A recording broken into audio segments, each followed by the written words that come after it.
بسم اللہ الرحمن الرحیم۔ پاکستان ٹوڈے کے ساتھ میں ہوں آپ کا ہوسٹ اقبال شاہد۔ آج بھی ہم سٹارٹ پی ڈی ایم کے مستقبل سے ہی کریں گے۔ 4 فروری کو پی ڈی ایم کا سربراہی اجلاس ہو رہا ہے، اس سے پہلے بہت سا پانی پلوں کے نیچے سے گزر چکا ہے۔ پی ڈی ایم کی تحریک جو 11 سیاسی جماعتوں کا ایک اتحاد تھا اس حکومت کو گرانے کے لیے، انہوں نے سب سے پہلے جلسوں کا اعلان کیا اور آخری جلسہ لاہور میں ہوا۔ وہ مومنٹم نہیں بن سکا، پھر آہستہ آہستہ ریلیاں اور چھوٹے اسٹریٹ قسم کی پاور شو کرتے رہے۔ آخرکار آپ نے دیکھا کہ الیکشن کمیشنر آف پاکستان کے سامنے ایک احتجاج کیا گیا جس میں کنٹراورسی ہے کہ کتنے ہزاروں لاکھوں لوگ موجود تھے۔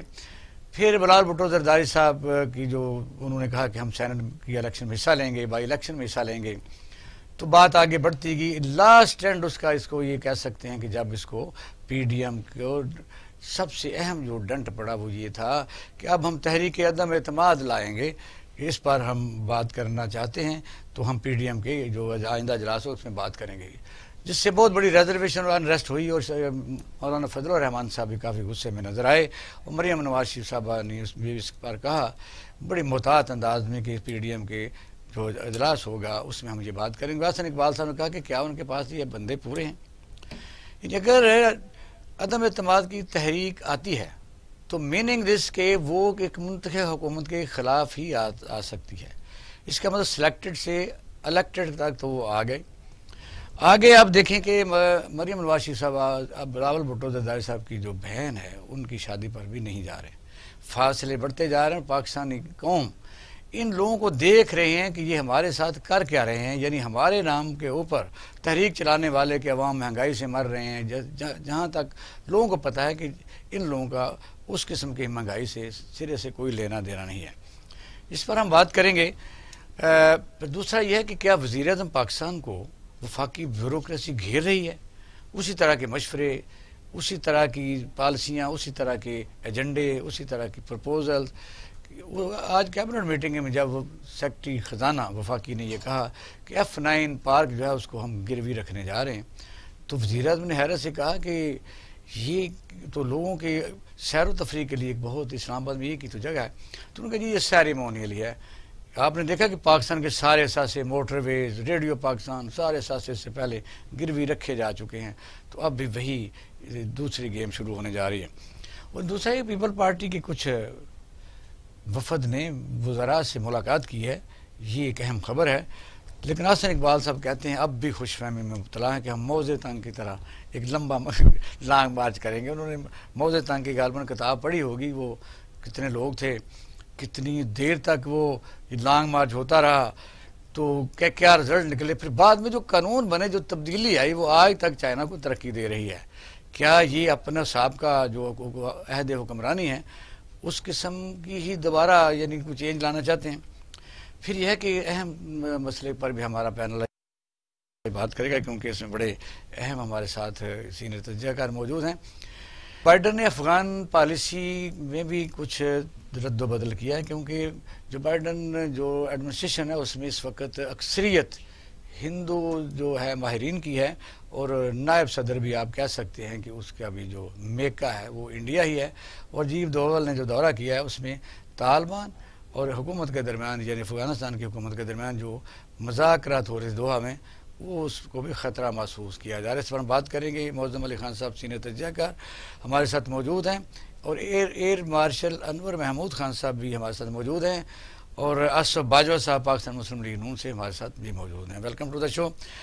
جی معظم علی خان صاحب ذرا بات کا آغاز کیجئے کہ پی ڈی ایم جو ایک بہت جب آئی تھی تو آر یا پار سے شروع ہوئی، اب فکرہ بار بار ہم نہیں دہراتے کیونکہ یہ استعفے آئیں گے، جب استعفوں سے پیچھے ہٹے، پھر بائی الیکشن میں آئے، پھر سینٹ کے الیکشن میں آئے، پھر غالباً میرا خیال ہے جو پیپل پارٹی سے ساری تحریک کو ہائی جیک کر چکی ہے یا سبوٹاج کر چکی ہے، یا ان کے رابطے کہیں ہو چکے ہیں، وہ کمفرٹیبل ہے۔ بہت شکریہ آپ کا۔ پہلے تو آپ نے مجھ سے یہ گستاخی کیوں کروائی کہ ماشد صاحب کی موجودگی میں آپ مجھ سے شروع کروا دیا؟ کوئی بات نہیں، تو ہم سنتے اور سیکھتے، اور یہی ہماری قوم کا مطلب، اگر ہم یہ کریں کہ جن کے پاس زندگی کا تجربہ ہے اور جن سے لوگوں نے سیکھا، ہم بھی ان سے سیکھنے کی کوشش کیجیے۔ میں چاہتا تھا کہ آپ بات کریں تو اس سے پھر آگے وہ سر آپ کی اجازت سے میں جو چھوٹی سی گزارش کرنا چاہتا ہوں، تو پی ڈی ایم کا تو ایک شعر جو ہے وہ مہدی حسن صاحب کی جو غزل ہے، میرا خیال ہے وہ اس کا پورا آپ کو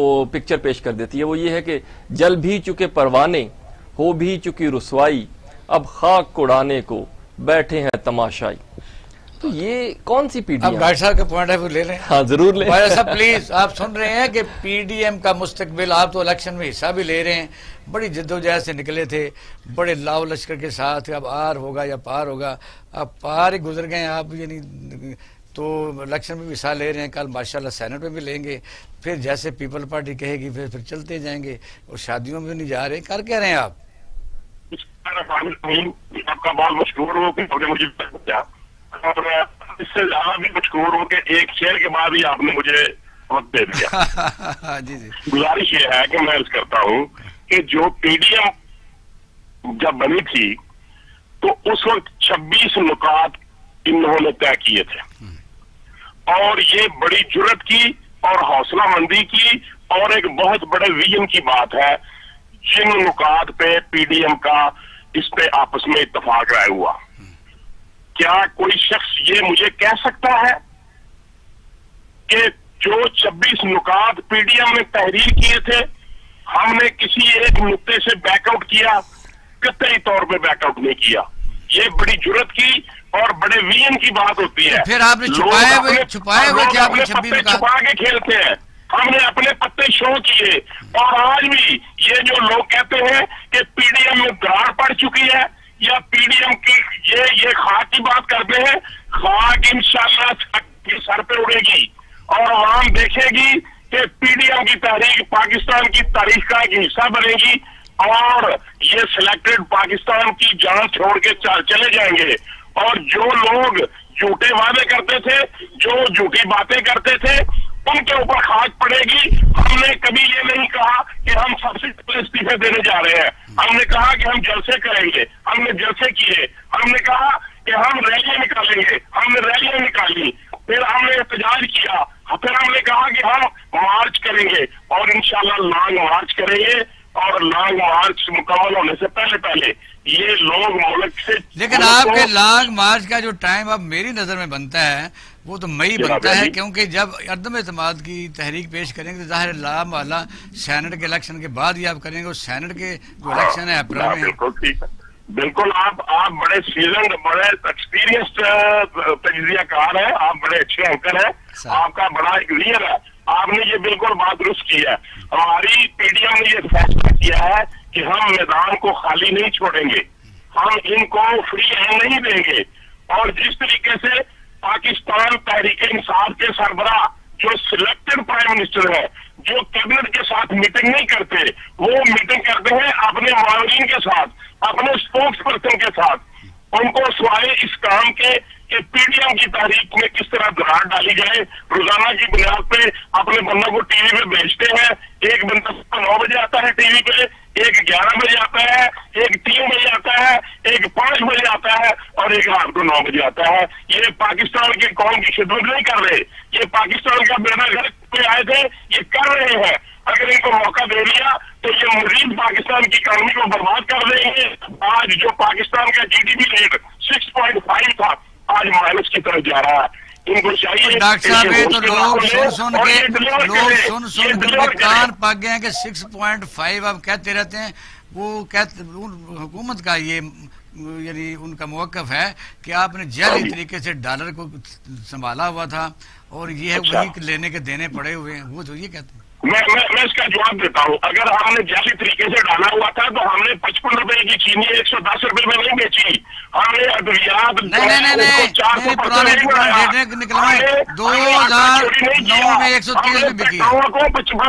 پیٹرول کو 70 روپے پہ لے کے آئے، ہم پیٹرول کو 110 پہ نہیں لے کے آئے. یہ ان کا ویژن ہی نہیں ہے، ہمارا ویژن تھا، ہمارا ویژن تھا. چلو ذرا تھوڑی دیر لائن پر رہیے گا. جی ارمرشد صاحب، بات یہ ہے کہ جب ہم بات کرتے ہیں ڈالر کا 100 روپے کا ریٹ، اس پر آ جاتے ہیں. اب 160 ہے، فرق آپ کے سامنے ہے. چینی 2009 میں نکال لیں 120 پر بھی گئی، پٹرول بھی 192. اپنی گاڑی بیچی تھی مہنگا یعنی ڈیزل ہونے کی وجہ سے 6.5 لاکھ میں نے بیچ دی تھی، 18 لاکھ لے کے اس وقت تھا. یہ بہرحال سیاسی ورکر یا سیاسی لیڈروں کا اپنا ان کا پوائنٹ ہے، وہ ہے کیا کہیں گے. جو بات ہم کرنے جا رہے تھے، بات یہ ہے کہ ہم اس سے آگے پیچھے نہیں ہٹتے، وہی بات پر رہیں گے. پی ڈی ایم اگر 4 تاریخ کو یہی فیصلہ مانا جاتا ہے پیپل پارٹی کا، تو مجھے بتائیے پھر الیکٹڈ ہوا یا سلیکٹڈ ہوا. جب یہ لفظ بار بار ریپیٹ کرتے ہیں تو یعنی الیکٹڈ کے خلاف ہی آپ کریں گے. جب فضل الرحمان نے پریزیڈنٹ کا الیکشن لڑا اس وقت بھی آپ نے پھر کیوں لڑا؟ جی میں عرض کروں آپ سے، دیکھیں ہمارے یہاں سیاست جو عبادت کے ساتھ ملائی جاتی تھی، اب اس کو غلاظت میں تبدیل کر دیا گیا ہے.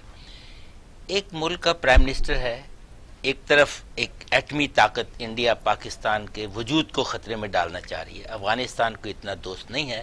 ایران کی طرف سے کبھی بڑی ٹھنڈی ہوائیں آتی تھیں، اب ادھر بھی کچھ کبھی گرم سرد ہو جاتا ہے. کل بھوشن ادھر سے آیا تھا.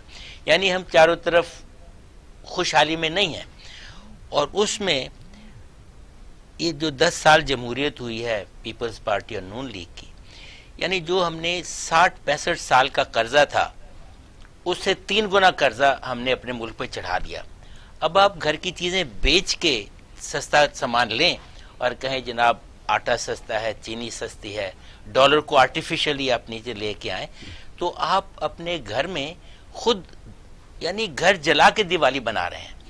اور اس کے لیے الٹی سی پھر مجھے ایک اختلاف ہے آج کل کے سیاستدانوں سے، جو ابھی صاحب بول رہے تھے وہ بھی ٹھیک بول رہے ہوں گے. ڈاکٹر صاحب بڑے بندے ہیں لیکن پارٹی کا موقع. میری گزارش یہ ہے کہ ہم ارب اور ملین اور بلین میں کنفیوژن کر دیتے ہیں. اور پھر 6.5 کی میرا خیال ہے یہ 6.5 پچھلے یہ اس سے 10 سال مطلب ہوئی نہیں، کبھی نہیں ہوئی. اور اگر آپ کی 6.5 سے تو فج کیا ٹو این ایکسٹینٹ کہ پارلیمنٹ، یہ میٹنگ تھی، اٹ از ریکارڈڈ پریس کے اندر ہے کہ سیکرٹری صاحب نے ایک فگر دی تو اسحاق ڈار نے کہا کہ لے کے جاؤ، غلط ہے دوبارہ لے کے آؤ. وہ بیچارہ پریشان ہو کے اس کو 3.8 سے 4.2 کر کے سم تھنگ لائک دیٹ لے کے آ گیا. کہا these are the better figure. This is in your series press کے اندر ہے. یہ جھوٹ بول کے حکومت چل رہا ہے. پھر سلیکٹڈ کہنا، آپ نے اپنے انٹرو میں بڑی خوبصورت بات کی کہ کم از کم اس کو تو مان لیا. دیکھیے اگر یہ سلیکٹڈ کا نعرہ نہ لگائیں، مجھ جیسے عوام کے اوپر یہ بات لگاتے ہیں، ہمارا کیا لیتے ہیں نہیں. یہ لیکن پوری دنیا کو کیا پیغام ہے بلکہ اچھا نہیں لگتا بار بار. میں یہی عرض کر رہا ہوں، پوری دنیا کو غلط پیغام دے رہے ہیں. یعنی ہم سیمی 5th جنریشن وارفیئر چل رہا ہے ہمارے اوپر، اور اس میں ہم نیشن کو ڈیوائیڈ کر رہے ہیں جھوٹ کے اوپر. اگر آپ کو اعتراض ہے یہ سلیکٹڈ ہے تو الیکشن کمیشن ہے، آپ جائیے پارلیمنٹ میں آپ بات کیجئے، سپریم کورٹ تک آپ لے جائیے. اب جن کو آپ اپنا لیڈر مانتے ہیں اس کو سپریم کورٹ نے کہا یہ نااہل ہے اور آپ اس کو مان ہی رہے، اس کو نہیں مان رہے. ایک چیز اور بھی ہے جس کی طرف ابھی ایئر مارشل صاحب بات کرتے. دیکھیے یہ کیونکہ سیاسی جماعتیں ہیں، ہمارا ان سے اختلاف نہیں ہے، یہ بھی ملک میں بہت ضروری ہیں پولیٹیکل پارٹی. اور کوئی بھی سیاسی جماعت ہو، چاہے وہ پی ایم ایل این ہے، پاکستان پیپلز پارٹی ہے، یا آپ چاہے بلوچستان کی پارٹیوں کو لے لیں، چھوٹی پارٹیاں. پارٹی بنانا ایک بہت مشکل کام ہے. اس کے پاس ایک نظریہ ہوتا ہے، ایک آئیڈیالوجی ہوتی ہے، پھر وہ ریاست کو چلانے کے لیے اپنا کوئی نہ کوئی ورکنگ پیپر تیار کرتی ہے. اور یہ وہ لوگ ہیں جو اپنے کام کے علاوہ ریاست کے لیے وقت نکالتے ہیں. ٹھیک ہے کہ وہ اپنے فوائد بھی لیتے ہیں، لیکن سیاسی جماعتوں کے بغیر ملک نہیں چل سکتا. Having said that, political parties پہ تو بھائی کسی اپنی مورل گراؤنڈ کے اوپر کھڑی ہو نا. آپ ملک میں کیا چاہتے ہیں؟ اگر فرض کیجئے پی ڈی ایم کا ایجنڈا تسلیم کر لیا جائے، آپ ذرا ان کی گفتگو سنیے. میں حیران ہوں کہ وہ ایک سٹیج پہ کھڑے ہوتے ہیں اور ہر بندہ اپنی اذان دے رہا ہوتا ہے. ایک صاحب آتے ہیں، وہ کہتے ہیں یہ تار لپیٹ کے لے جاؤ. بھائی کدھر لے جاؤ؟ آپ کا بھائی بلوچستان کا گورنر تھا جب یہ تار لگ رہی تھی، آپ سو رہے تھے تب، آپ نے کیوں لگنے دی؟ آپ حکومت کے اندر تھے. اور یہ پاکستان لگا رہا ہے. میں صرف اچکزئی کا بھائی تھا، یہی کہہ رہا ہوں. اچکزئی صاحب خود کہاں تھے؟ ان کے ساتھ تھے. کیا مولانا فضل الرحمان صاحب تو وہاں نہیں تھے؟ تو ہم اگر بلوچستان کے بارڈر پہ افغانستان کے ساتھ اپنا بارڈر سیکیور کر رہے ہیں، بھئی آپ کو کیا اعتراض ہے؟ تو ہر پولیٹیکل پارٹی جس نے اپنا کوئی بھی سامان بیچنا ہے، کوئی تعصب بیچنا ہے، وہ اگر پی ڈی ایم کا پلیٹ فارم استعمال کرے گی تو ہمارا یہ فرض بنتا ہے کہ ہم لوگوں کو اویئر کریں کہ یہ پاکستان مخالف ایجنڈا ہے. اور ہمارا یہ بھی حق بنتا ہے کہ ہم یہ جو سنجیدہ جماعتیں ہیں ان سے یہ اس بات کا مطالبہ کریں کہ خدا را آپ پالیٹکس کیجئے، لیکن at the cost of what? At the cost of state. کیا کرنا چاہ رہے ہیں آپ؟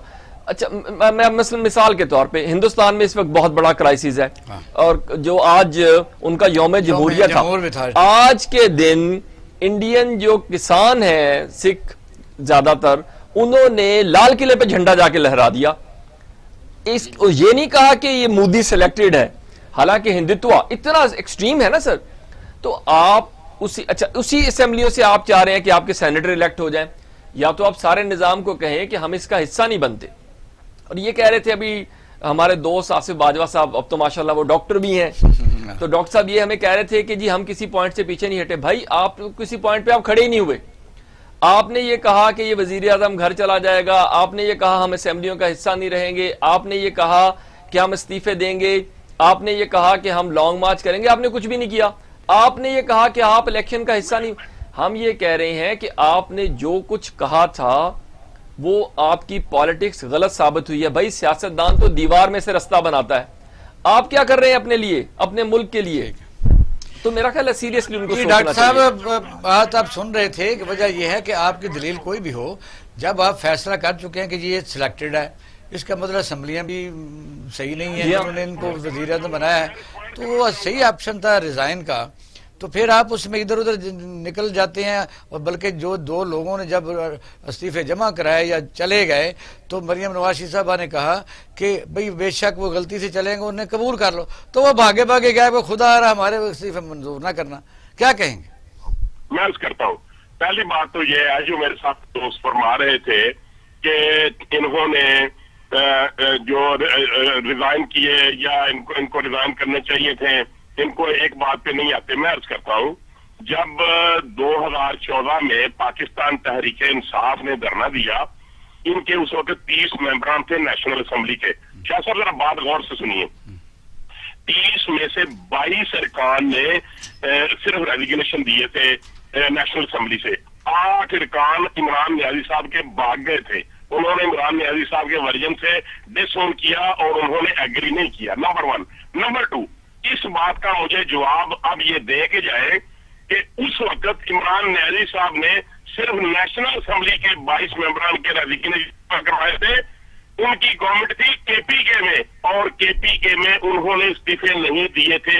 اس بات کا جواب کون دے گا؟ تو آپ ایکسپٹ کر لیتے، ایکسپٹ کر لیتے. تو یہ ترلے کرتے تھے، یہ منٹیں کرتے تھے.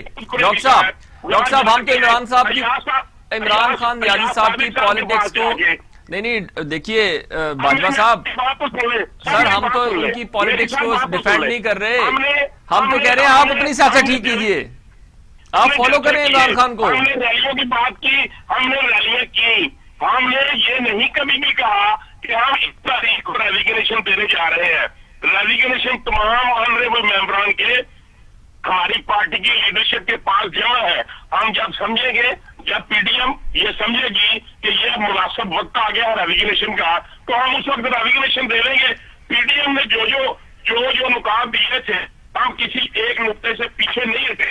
ہم اپنے نکات پہ عمل کریں گے، لیکن ہم حکومت کے کہنے پر یا حکومت کی خواہش کے مطابق ریزیگنیشن نہیں دیں گے، کیونکہ ہم ریزیگنیشن اس وقت دیں گے جب حکومت اپنے آپ کو سنبھال نہیں پائے گی. اب ایک اور سوال ہے، وہ یہ ہے کہ جس طرح بڑے فخر سے آپ کہتے ہیں جی ہم نے سارے استعفے جمع کر لیے، آپ کو یاد کریں ذرا دنیا کے کسی ملک میں اس طرح کی پابندیاں ہوتی ہیں؟ پولیٹیکل پارٹیز ایکٹ ہے وہاں موجود کہ غلاموں کی طرح سارے استعفے جا کے اپنے باس کو دے آئیں، اپنے اعتبار نہ ہو؟ یہ جب ضرورت ہوگی تو وہ ہر دنیا کی اسمبلی میں اپنے ضمیر کے مطابق بات کرتے ہیں. اس کا میں جواب دیتا ہوں.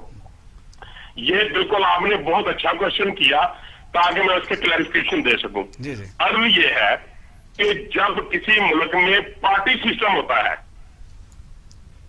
اس وقت عوام پارٹی کو ووٹ لیتے ہیں، عوام انڈیویجولز کو ووٹ نہیں دیتے. تو باقی ایم این اے ٹھیکے پر ہوتے ہیں، عوام پارٹی کو دیتے ہیں، تو آپ کی کنٹریبیوشن نہیں ہے، آپ لوگوں کا کام کرتے ہیں. لوگ ہوتے ہیں جو لوگ انڈیپینڈنٹ اقبال شاہ صاحب الیکشن لڑتے ہیں، ان کی اپنی مرضی ہے.